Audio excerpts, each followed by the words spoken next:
You taking action towards anything is you signaling to the universe and everyone else that you're serious about this, that you care about it. So why not make the choices that you want to see happen and just see and then learn later?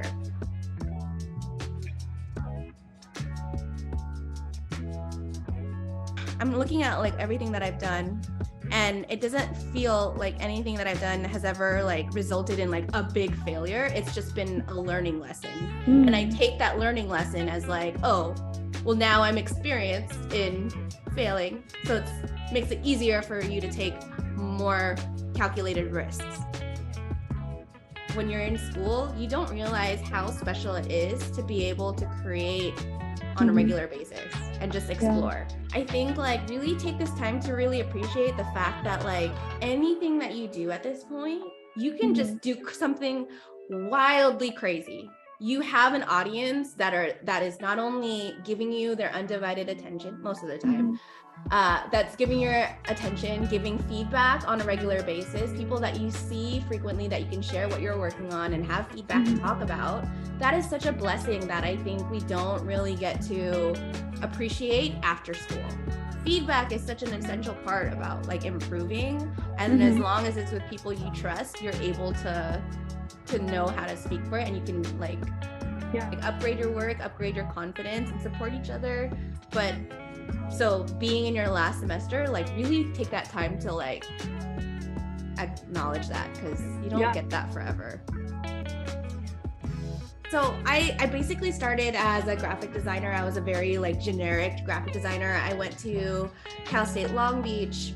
You know, when you go to school, you're like, oh, I'm a graphic designer, but all the experiences that you do in graphic design are actually I think like so much of your experiences outside of being a designer really influence your work and who you are and how you handle things.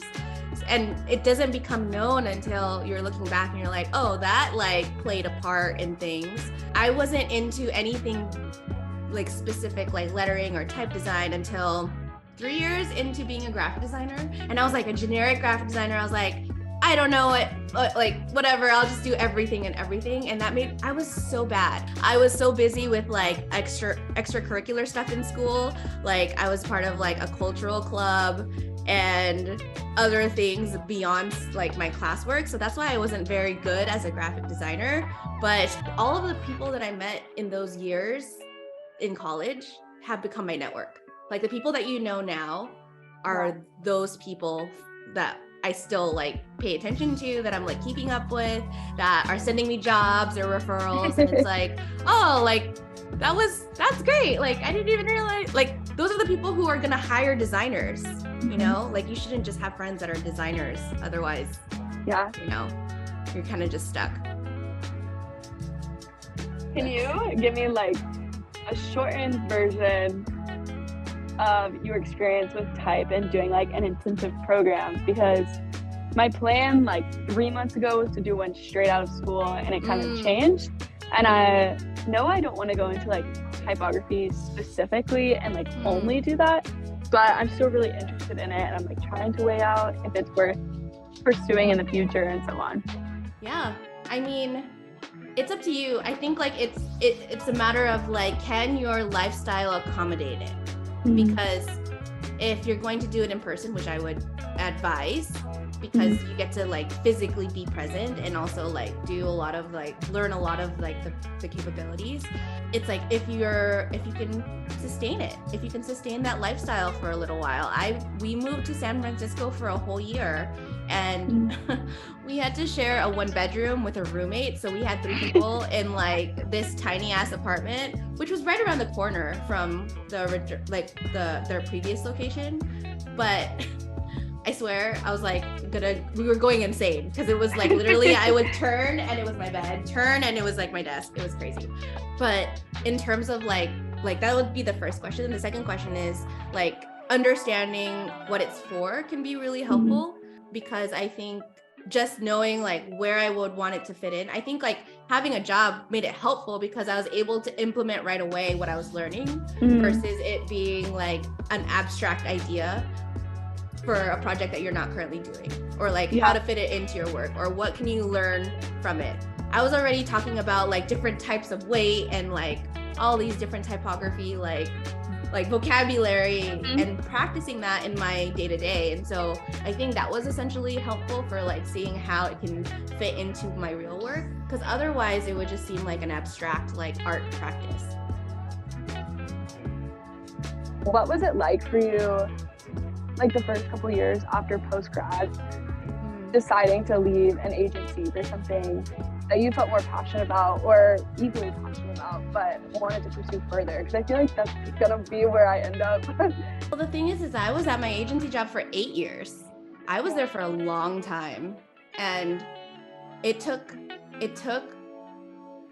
really recognizing my worth.